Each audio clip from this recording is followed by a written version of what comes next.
రాష్ట్రంలో కాంగ్రెస్ పాలన గురించి ప్రజలకు అర్థమైంది. రేవంత్ రెడ్డి కొత్తగా ఏం చేయలే కానీ ఉన్నాయి బంద్ పెట్టిండు. దవాఖాన పోతే కేసీఆర్ కిట్ బంద్ అయిపోయింది, బతుకమ్మ చీరలు బంద్ అయిపోయినాయి. నేను కేసీఆర్ నగర్లో బస్తీ దవాఖాన పెట్టి అందులో డాక్టర్ లేడు, మందులు లేవు, ఉన్నాయి బంద్ అవుతున్నాయి. కేసీఆర్ నగర్లో దవాఖాన బంద్ అయిందా లేదా? అందులో డాక్టర్ లేడు, ఉత్తరే స్టాఫ్ నర్స్ ఉన్నట్టున్నది, ఇంత మందులు కూడా లేవు. దవాఖానలు ఆగమైపోయినాయి. కేసీఆర్ కిట్ పోయింది, గొర్రె పిల్లల పథకం పోయింది, మైనార్టీ బంధు పోయింది, దళిత బంధు పోయింది, బీసీ బంధు పోయింది, గొర్రెల పథకం పోయింది, చేప పిల్లలు బంద్ అయిపోయినాయి. ఇట్లా ఒకటి ఒకటి బంధు పెట్టుడే తప్ప కొత్తగా ఇచ్చింది ఏమి లేదు. రేవంత్ రెడ్డిది ఎట్లా ఉంటుందంటే వెనుకటికో సామెత ఉండేది, కూట్లరావు దేనుడట ఏట్లరావు దిత్తాని పోయిందట. రేవంత్ రెడ్డి తీరుగా అట్లా ఉన్నది. ఎందుకు ఈ మాట అంటున్నా అంటే, నిన్న మొన్న మనం గ్రామ సభలు అయినాయి. గ్రామ సభలు అయితే రేవంత్ రెడ్డిని అందరూ ఏమైనా ఈ 6 గ్యారంటీలు అని వార్డు సభల్లో గ్రామ సభల్లో ప్రజలు నిలదీస్తున్నారు.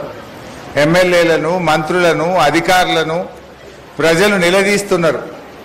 కానీ రేవంత్ రెడ్డి ఏం చేస్తుండు? కేరళకు పోయిండు. ఎట్లా ఉందంటే ఇంట్లో ఈగల మోత, ఈయన పోయి కేరళలో పల్లకి మోత. ఏమని చెప్తుండు కేరళలో? నా దగ్గర 6 గ్యారెంటీలు అమలు అయిపోయినాయి, మొత్తం అంత మంచిగా చేసేసిన తెలంగాణ, మీ కేరళ వాళ్ళు కావాలంటే మా దగ్గర వచ్చి చూడుండ్రి అంటుండు. వాళ్ళు వచ్చేట ఇక్కడ చూడాలన్నట. నీ 6 గ్యారెంటీల్లో మొదటి గ్యారెంటీ, మా అక్క చెల్లెలకు మహిళలకు మహాలక్ష్మి కింద నెలకు 2500 ఇస్తా అన్నావు. వచ్చినాయా? 2500 పడ్డాయా? ఇప్పుడు ఈ గవర్నమెంట్ వచ్చి దాదాపు 28 నెలలు అయింది, 2.5 సంవత్సరాలు అయింది.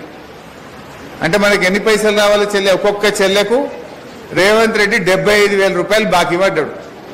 నెలకు 2500 పడితే 28 నెలలకు ఎన్ని రావాలి? 75,000 రూపాయలు ఒక్కొక్క చెల్లెకి పడాలనా వద్దా? అంటే రేవంత్ రెడ్డి మహాలక్ష్మిలో మొదటి గ్యారెంటీ ఎగ్గొట్టిండు. ప్రతి చెల్లెకు అక్కకు 75,000 బాకీ పడ్డాడు. కేరళ పోయి ఏమంటుండు? అన్ని చేసినా మీరు వచ్చి అడుగుర్రి అంటుండు. ఏమడుగుతాం? ఇంకో హామీ చెప్పిండు అవ్వా తాతలకు. ఆనాడు కేసీఆర్ గారు 200 ఉన్న పెన్షన్ 2000 చేసిండా లేదా? బీడీలు చేసేటోళ్ళకి కూడా ఇచ్చిండా లేదా? ఒంటరి మహిళలకు ఇచ్చిండు, వితంతువులకు ఇచ్చిండు, బోధకాలుంటే ఇచ్చిండు, ఎయిడ్స్ పేషెంట్లుంటే ఇచ్చిండు, డయాలసిస్ పేషెంట్లకు ఇచ్చిండు, చేనేత కార్మికులకు ఇచ్చిండు, గీత కార్మికులకు ఇచ్చిండు. ఇట్లా కేసీఆర్ గారు 20 లక్షల కొత్త పెన్షన్లు ఇచ్చిండు. ఆనాడు కాంగ్రెస్ ఉన్నప్పుడు 23 లక్షలే ఉండే.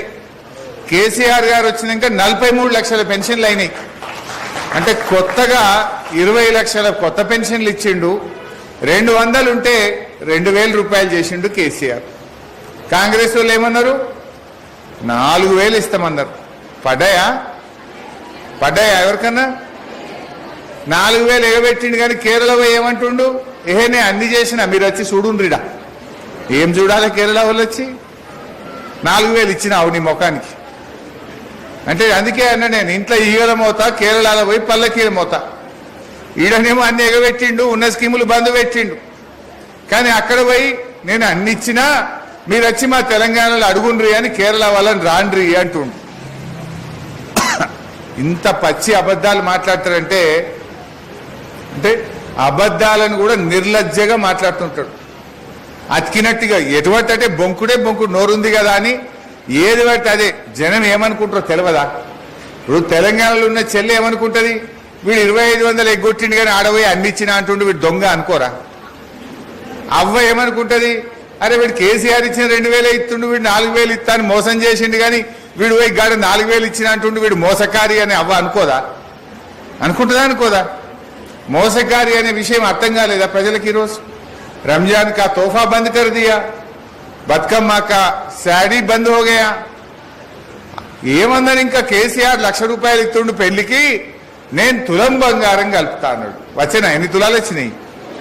ఎంతమందికి వచ్చినాయి?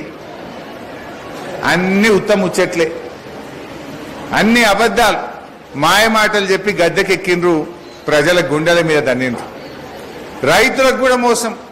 అంతేందుకు ఇవాళ పొద్దుగాల నాకు ఎవరో ఒక అవ్వ చెప్తుండే నేను అటు తిరుగుతూ ఉంటే, సారుగా మంచినీళ్ళు కూడా